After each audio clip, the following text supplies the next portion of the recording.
Hare Krishna. So we enter into the third chapter, that is Karma Yoga. So in the previous chapter, the contents of the Gita were simply briefed out, right? It was just summarized.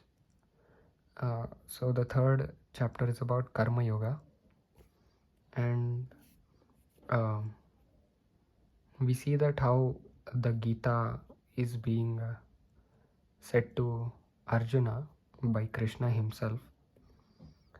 And now from here on, Arjuna further the conversation between Arjuna and Krishna takes place. So let's see what happens in the first shloka. Arjuna Vacha Jayasi Chet Karmanaste Mata Buddhir Janardana Tat Kim Karmani Ghore Mam Niyojayatsi Keshava. Arjuna said, O Janardana, O Keshava, why do you want to engage me in this ghastly warfare? If you think that intelligence is better than fruitive work.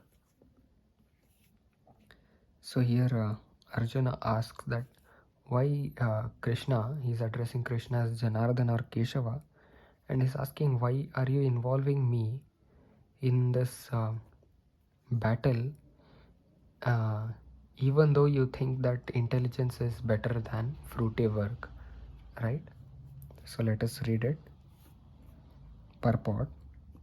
The Supreme Personality of Godhead, Sri Krishna, has very elaborately described the constitution of the soul in the previous chapter, with a view to delivering his intimate friend Arjuna from the ocean of material grief. And the path of realization has been recommended. Buddhi Yoga or Krishna consciousness. Sometimes Krishna consciousness is misunderstood to be inertia, and one with such a misunderstanding often withdraws to a secluded place to become fully Krishna conscious by chanting the holy name of Lord Krishna. But without being trained in the philosophy of Krishna consciousness, it is not advisable to chant the holy name of Krishna in a secluded place, where one may acquire only cheap adoration from the innocent public. Arjuna also thought of Krishna consciousness or Buddhi Yoga or intelligence in spiritual advancement of knowledge as something like retirement from active life and the practice of penance and austerity at a secluded place. So I'm sorry to interrupt here, but let me make a note over here.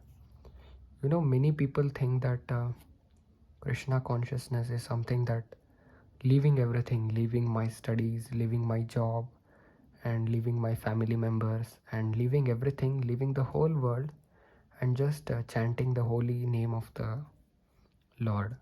They think if it is common, but most of the people think that this is Krishna consciousness, and here it clearly states that this is not the actual Krishna consciousness or what you are thinking, right? Leaving all the work as a student, as a parent, as a husband, as a wife, as a brother or a sister. It's not about leaving everything, but it is something uh, being aware of something greater, right? So it's not just chanting the name is a Krishna consciousness, it is a lifestyle. So it takes time, takes time for one to understand what actually the word Krishna consciousness means, right? For example, or for instance, if a man is working in an as a software engineer, right, he isn't in Krishna consciousness. Let us suppose that he's not in Krishna consciousness, and let us say that after reading Bhagavad Gita, he understood what Krishna consciousness is, and he still continues to perform his duties, right? He hasn't left his job, nor he is doing something greater, but he knows what is Krishna consciousness. Even by knowing Krishna consciousness, one can be detached from the material world, even by doing the material activities. I'm not sure if you're able to get it, but yeah, let's read it further to understand what it means. So the main point why I gave this example was as to understand, by even doing your material activities or doing your roles, you can still be a sannyasi, right? That is the simple thing which I can say. Even a man working in an IT job can become a sannyasi by doing his jobs. It's just the consciousness, right? In other words, he wanted to skillfully avoid the fighting by using Krishna consciousness as an excuse. But as a sincere student, he placed the matter before his master and questioned Krishna as to his best course of action. In answer, Lord Krishna elaborately explained Karma Yoga, or work in Krishna consciousness, in this third chapter. Hare Krishna.